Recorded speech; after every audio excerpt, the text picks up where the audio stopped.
যদি রবকে চিনতে হয়, পূর্ণিমার চাঁদের দিকে তাকালেই বোঝা যায় এই চাঁদ যিনি বানিয়েছেন, এই চাঁদের সৃষ্টিকর্তা না জানি আরো কত সুন্দর। ঠিক কি না? আপনার বিবেকে বাধা লাগলো না?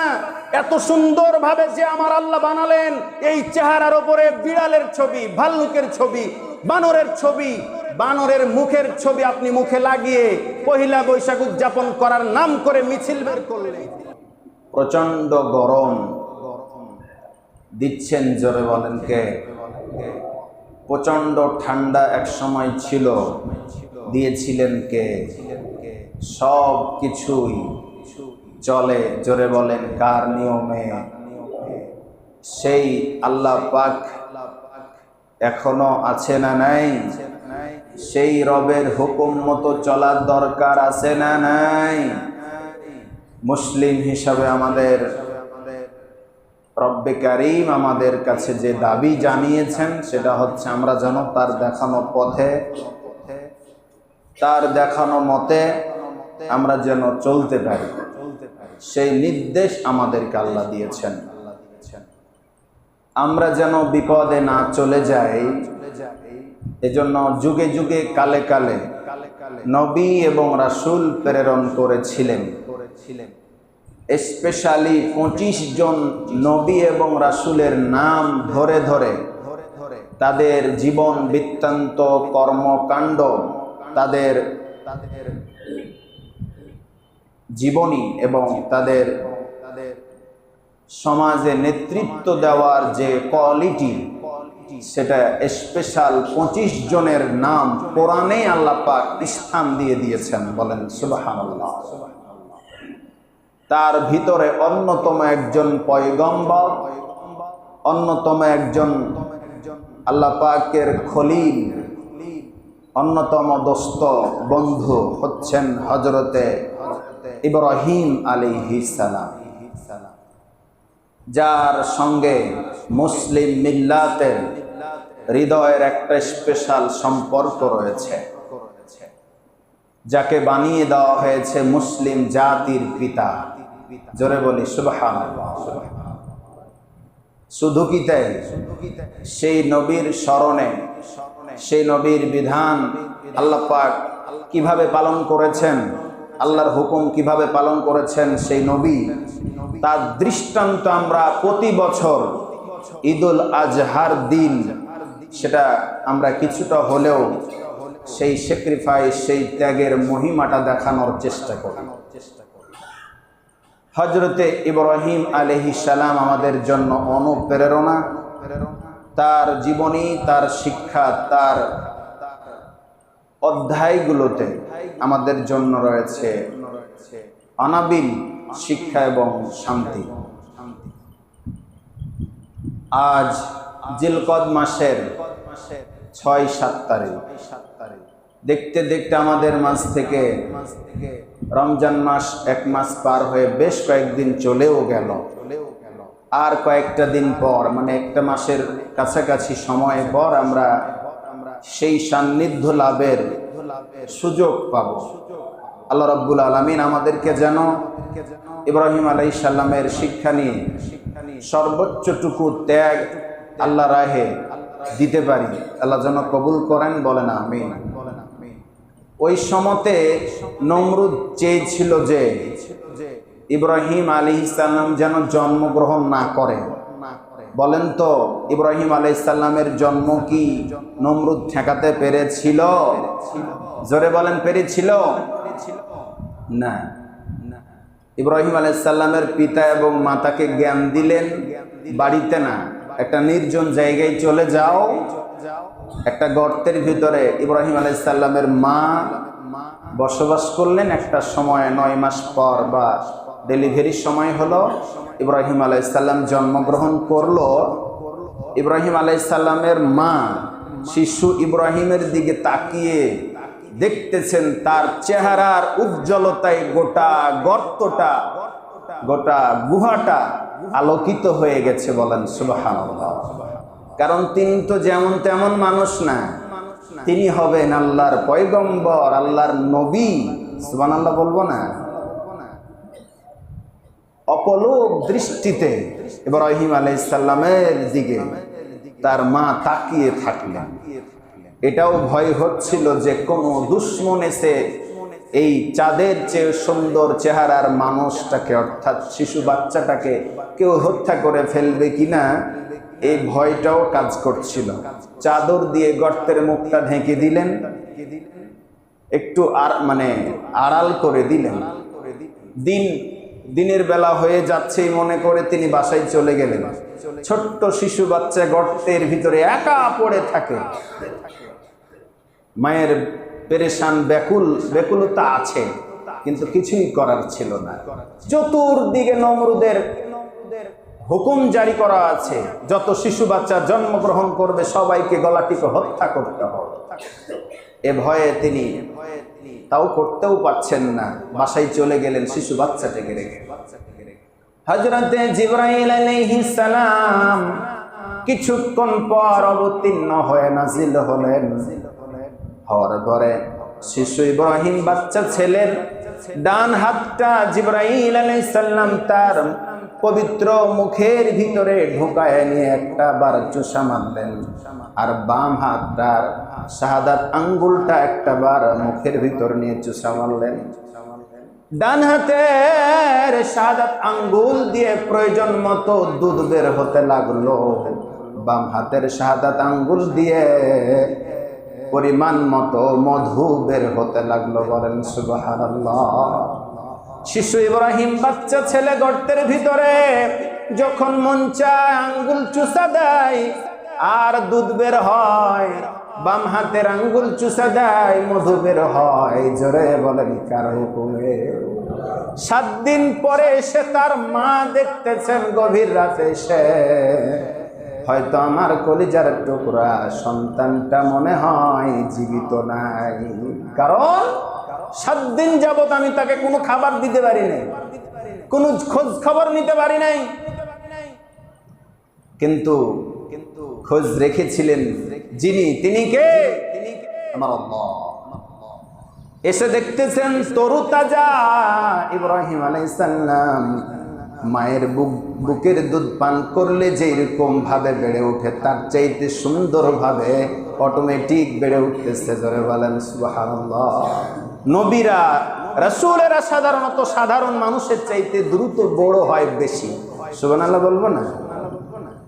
স্বাভাবিক সাধারণ মানুষের চাইতে বেশি বড় হয়। অল্প কদিনের ভিতরে 7 বছর বয়স, অনেক লম্বা কথা, 7 বছর ধরে ওই গর্তের ভিতরেই লালিত পালিত হলেন হযরতে ইব্রাহিম আলাইহিস সালাম। 7 দিন পর পর তার মা দেখে আসতেন, খোঁজ খবর নিতেন। একদিন মা চলে যাবে এমন সময় ডেকে বলতেছে, মা আমার কিছু প্রশ্ন আছে, একটু জবাব দিয়ে যাও, আজকে তোমাকে এমনি ছেড়ে দেব না। আগেই বলি সুবহানাল্লাহ। মা বলো তো, তোমার রবকে, সৃষ্টিকর্তাকে? বলতেছে, বাবা আমার সৃষ্টিকর্তা তো তোমার বাবা। নাউজুবিল্লাহ বলবো না? তো বলছে কেন? তোমার বাবা এজন্যই আমার সৃষ্টিকর্তা, সে আমাকে খেতে দেয়, পোশাক পরিধান করতে ব্যবস্থা করে দেয়, থাকতে দেয়, খেতে দেয়, সব দায় দায়িত্ব যেহেতু তার, এজন্যই সৃষ্টিকর্তা তোমার বাবা। আমার সৃষ্টিকর্তা হচ্ছে তোমার বাবা। আচ্ছা, তাহলে আমার বাবার সৃষ্টিকর্তাকে? তখন বললো যে তোমার বাবার সৃষ্টিকর্তা হচ্ছে নমরুদ। নাউজুবিল্লাহ বলেন। তাই না? তো হ্যাঁ। আচ্ছা, তাহলে নমরুদের সৃষ্টিকর্তাকে?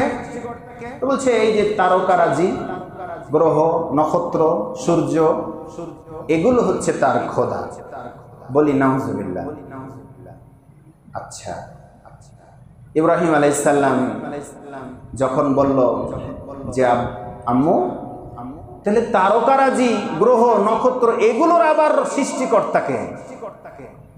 তখন আর মায়ের কোনো জবাব নাই, মায়ের মুখ বন্ধ হয়ে গেছে।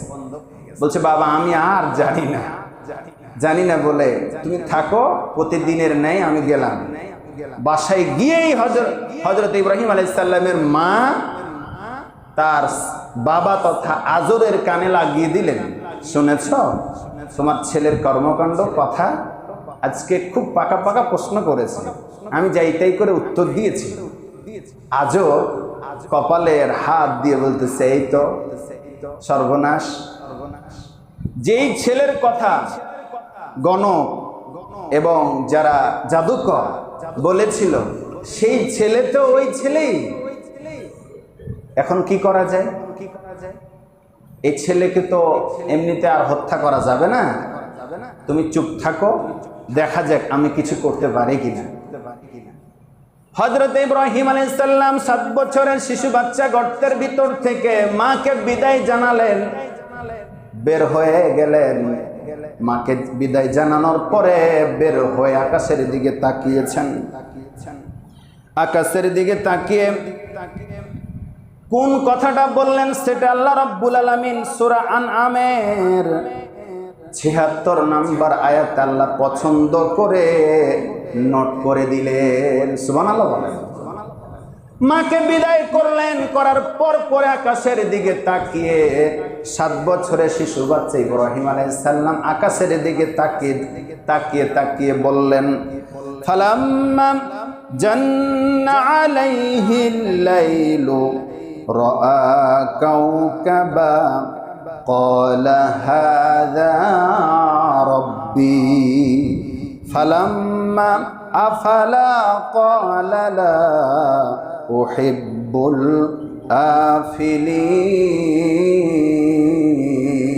আফিলিন। আল্লাহু আকবার। আকাশের দিকে তাকিয়ে যখন দেখতে পেলেন রাতের আধারে একটা নক্ষত্র, তারা দেখতে খুব মিষ্টি, এমন মিষ্টি লাগলো তার কাছে, এটাকেই তিনি রব বলে স্বীকার করলেন।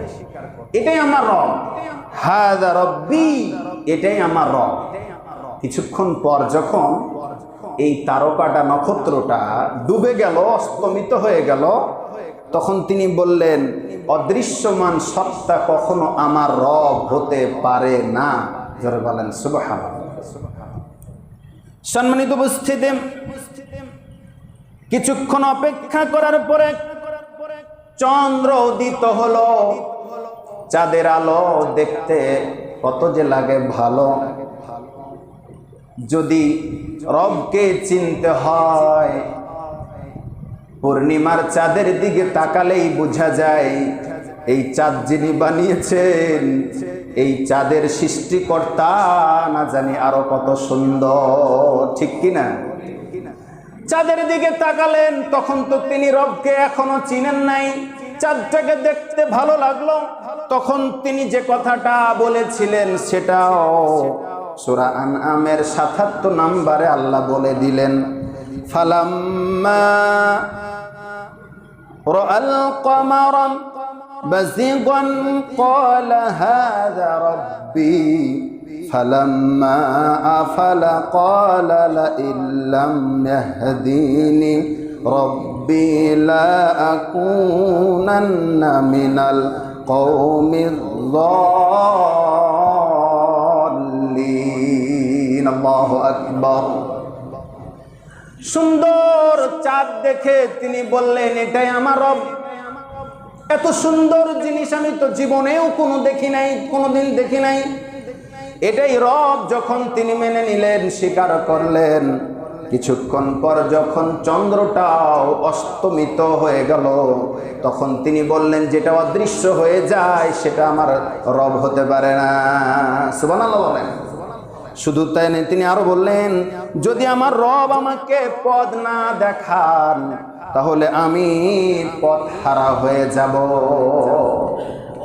এই নিয়ে তিনি চাঁদকেও রব স্বীকার করলেন। যখন পেলেন না, অস্তমিত হয়ে গেল, তখন তিনি তাকেও স্বীকার আর করলেন না। সম্মানিত উপস্থিতি, শুধু তাই নয়, এরপরে যখন সূর্য উঠল, সূর্যকে দেখে তিনি বুঝতে পারলেন এর চাইতে আলোকিত জিনিস আমি জীবনেও কোনোদিন দেখি নাই। কারণ 7 বছর ধরে গর্তের ভিতরে বসবাস করেছে, আর ওই গর্তের মুখটা অটোমেটিক আল্লাহর হুকুমে একটা পাথর এসে লেগে যেত। এই কারণে আলো এবং অন্ধকার সম্পর্কে তার কোনো ধারণা ছিল না। কিন্তু এখন আল্লাহ তাকে চেনাবেন, শেখাবেন, জানাবেন, এই জন্য আর পাথর আসে না। দিনের বেলা লুকিয়ে চুরিয়ে যখন দেখলেন সূর্যটা এসেছে, উঠেছে, সূর্যকেই তিনি রব স্বীকার করলেন। সে কথাটা আল্লাহ সূরা আনামের 79 নম্বর আল্লাহ আয়াতে বলে দিলেন, 78 এবং 79 নম্বরে, ফালাম্মা রাআশ শামসা বাযিগাতান ক্বালা হাযা রাব্বি রব্বি হাযা আকবার। এই এত বড় সূর্য, সূর্যের চাইতে বড় জিনিস আমি আর কিছু দেখি নাই, সুতরাং এটাই আমার রব, এটা আমার পালন কর্তা বলে যখন স্বীকার করলেন, ফালাম্মা আফালাত ক্বালা ইয়া কওমি ইন্নী বারিউম মিম্মা তুশরিকুন।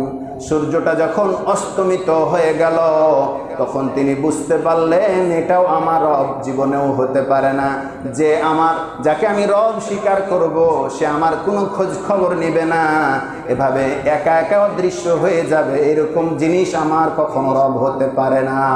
সুবহানাল্লাহ। সব মিলিয়ে তিনি জাতির লোকদের ব্যাপারে পেরেশান হয়ে গেলেন এবং ভাবলেন, হে জাতির লোকেরা, তোমরা আল্লাহকে মানে এই কোনো কিছু দিয়ে শরীক করবে না বলে তিনি নিজেই সাক্ষ্য দিলেন, ইন্নী ওয়াজ্জাহাতু ওয়াজহিয়া লিল্লাযী ফাতারাস সামাওয়াতি ওয়াল আরদ হানিফাও ওয়া মা আনা মিনাল মুশরিকিন। বলেন আল্লাহু আকবার। তখন তিনি বললেন, আমি আমার চেহারা, আমার মুখমণ্ডল সব কিছু মিলিয়ে আমি আমার রবের দিকে চেহারাটা সেই দিকে ঘোরালাম, যেই দিকটা হচ্ছে আসমান এবং জমিনের মালিক যিনি, সে রবের দিকে আমার চেহারাটা, মুখমণ্ডলটা ঘুরিয়ে দিলাম। আর বললেন, ওয়ামা আনা মিনাল মুশরিকিন।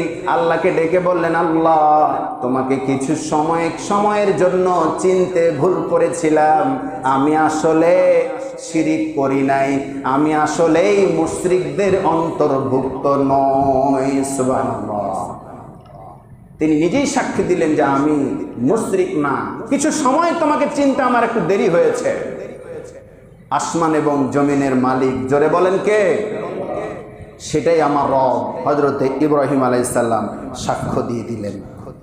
সম্মানিত উপস্থিতি, শুধু তাই নয়, পরের সপ্তাহে আজর বললেন, এবার তুমি যাও, ওই বাচ্চাটাকে আমার কাছে নিয়ে আসো, আর গর্তের কাছে রাখতে হবে না। এবার যখন শিশু বাচ্চা ইব্রাহিম আলাইহিস সালামকে তার মা আনতে গেলেন, রাতের আধারেই নিয়ে আসলেন। আসার পরেই বাড়িতে ঢোকা মাত্রই আজরকে ধরে ফেলেছে, মানে বাপকে ধরে ফেলেছে। ও আব্বাজান, আমার একটা প্রশ্নের জবাব দিয়া যান, বলেন তো এই আসমান এবং জমিন কে বানিয়েছে, কে সৃষ্টি করেছে? তো বলতেছে, কে আর সৃষ্টি করবে? নমরুদ সৃষ্টি করেছে। নাউজুবিল্লাহ বলেন। হযরত ইব্রাহিম আলাইহিস সালাম যখন বললেন, না বাবা না, এই আসমান এবং জমিন নমরুদ সৃষ্টি করে নাই, একজন স্রষ্টা আছে যিনি এক এবং অদ্বিতীয়, যার নাম হচ্ছে আমার আল্লাহ। সুবহানাল্লাহ বলেন। অনেক কিছু বুঝালেন, অনেক কিছু বুঝালেন বাবাকে। হে সন্তানেরা যারা আছেন, বাবা যদি নামাজ না পড়ে মন খারাপ করব না, বাবাকে বুঝাতে হবে, বিভিন্ন কায়দা কৌশল করে বাবাকে বুঝান। সন্তান হিসেবে যাদের কাছে কোরআনের এলেম আছে, হাদিসের এলেম আছে, এমন সন্তান যারা এখানে আছেন, এলাকাতে আছেন, যদি দেখেন আপনার বাবা মুশরিকি কোনো কাজ করতেছে, হারাম কোনো কাজে জড়িত আছে, যদি বুঝতে পারেন, কিংবা নামাজ রোজার সাথে জড়িত না থাকে, তাহলে পারে একটু সুকৌশলে বিভিন্ন কায়দায় বাবারে দাওয়াত দেন। ইব্রাহিম আলাইহিস সালাম বাবারে দাওয়াত দিয়েছে, অনেক ভাবে বুঝালেন, বাবা এই আসমান একা একাই বানানো হয় না, একা একাই সৃষ্টি হয় নাই। নমরুদ কেন, নমরুদের 14 গোষ্ঠীও এই আসমান বানাতে পারবে না। বিভিন্ন নবীদের কথা সাধারণ মানুষের কথা অনেক পার্থক্য আছে না নাই? জোরে বলেন আছে না নাই? কারণ ইব্রাহিম আলাইহিস সালাম যিনি যেমন তেমন ব্যক্তির এলেমে চলে না, তাকে যিনি পরিচালনা করছেন তিনি, জোরে বলেন কে? আমার আল্লাহ। জন্মের আগে থেকেই তিনি পরিকল্পনা নিয়ে তাকে তুলে বেড়ে তুলছেন, তাহলে তার কথায় কোনো ভুল থাকতে পারে না। ইব্রাহিম আলাইহিস সালাম যত প্রশ্ন করে আজর শুধুমাত্র আহমক হয়ে যায়, অপমানিত হয়। একটা পর্যায়ে গিয়ে আজর কি বলল জানেন? সেটা সূরা আম্বিয়ার 21 নম্বর আয়াতে আল্লাহ এটা নোট করলেন, ক্বালু আজিতানা বিল হক আম আনতা মিনাল লাইবিন। আল্লাহু আকবার। একটা পর্যায়ে শেষ পর্যন্ত আজর বললেন, ও আমার বৎসরে ছেলে গো, তুমি যা বলতেছ এগুলোই সত্য, তবে তুমি সত্য বললে কি হবে, ইতিমধ্যে তুমি কৌতুককারীদের দলভুক্ত হয়ে গেছো। জোরে বলেন নাউজুবিল্লাহ। তুমি সত্য বলছো ঠিক আছে, কিন্তু এটা তুমি ইতিমধ্যে কৌতুককারীদের দলভুক্ত হয়ে গেছো।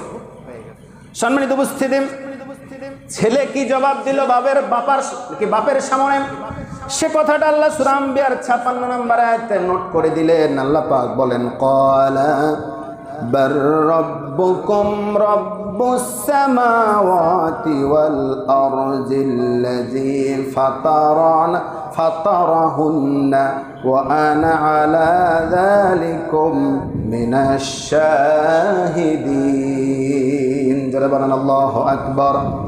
ছেলে বলল, ও আব্বাজান, আমি আসলে কৌতুককারী না, আমি কৌতুক করছি না। আমার রব তো তিনি যিনি আসমান জমিনের স্রষ্টা, আর আমি এই বিশ্বাসের সাক্ষ্যটাই শুধু আপনার সামনে দিচ্ছি। সুবহানাল্লাহ। আমি কোনো কৌতুক করছি না বাবা। আসমান জমিনের মালিক যে রব, সে রবকে আমি স্বীকার করে আপনার সামনে শুধু সাক্ষ্য দিচ্ছি যে তিনি আমার রব। সম্মানিত উপস্থিতি, অনেক তর্ক বিতর্ক পরে যখন বাবা পারল না, তখন বলল, বাবারে সকাল হয়ে গেল, এখন যাও আমার বানানো মূর্তিগুলো বাজারে বিক্রি করতে যাও।